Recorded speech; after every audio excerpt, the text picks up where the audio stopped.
ER nurse is going to spend the next 15 years in prison for sexually abusing patients. Investigators say 39-year-old Jeffrey McAllister abused 10 women at Legacy Emmanuel Medical Center where he worked. We were in court today for the sentencing. Amy Frazier's here. And Amy, you said this really got emotional. Yeah, it really did. Some of the women said, they could finally start the healing process after all this. Many of the women bravely spoke in court today as a judge sentenced McAllister to 15 years in prison. I don't think that he got enough time.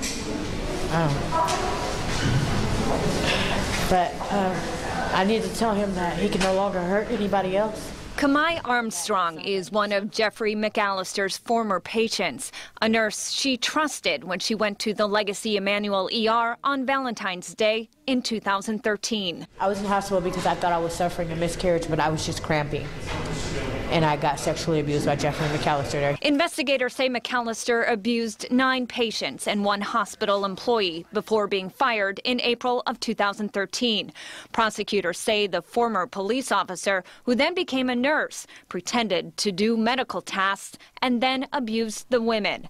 McAllister stared forward, showing no emotion. He was a coward because he didn't look at us. As victim after victim described how he has impacted their lives.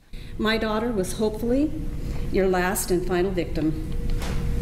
In your depraved mind and evil actions, you chose broken and vulnerable victims, women who you thought would not be believed. Some women complained, but say their complaints went nowhere or hospital workers didn't believe them.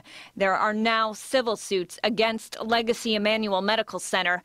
I contacted the hospital today. My question is, what have you done in response to this for patient safety? A spokesperson tells me Legacy Health took steps more than a year ago. In a statement, he says, quote, "There are 4 areas we are focused on to enhance and strengthen our process. 1, immediately respond to claims of inappropriate behavior. 2, focus training for employees and physicians.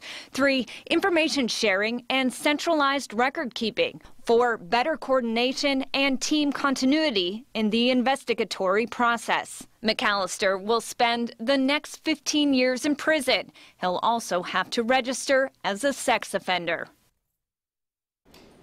And some of the women there today say they'd like to start a support group for survivors. They say they really want other women to know that it is okay to come forward even when you're speaking out against someone who's in authority. And that's what I was just thinking, is that for them to go on camera and to talk about this requires and takes great strength. And we appreciate it because you have to be strong and stand up for yourself. Yeah, really, a lot of bravery, but they felt that that was important to do. So I'm glad they did. And a lot of emotion, as you said. Thanks, Amy.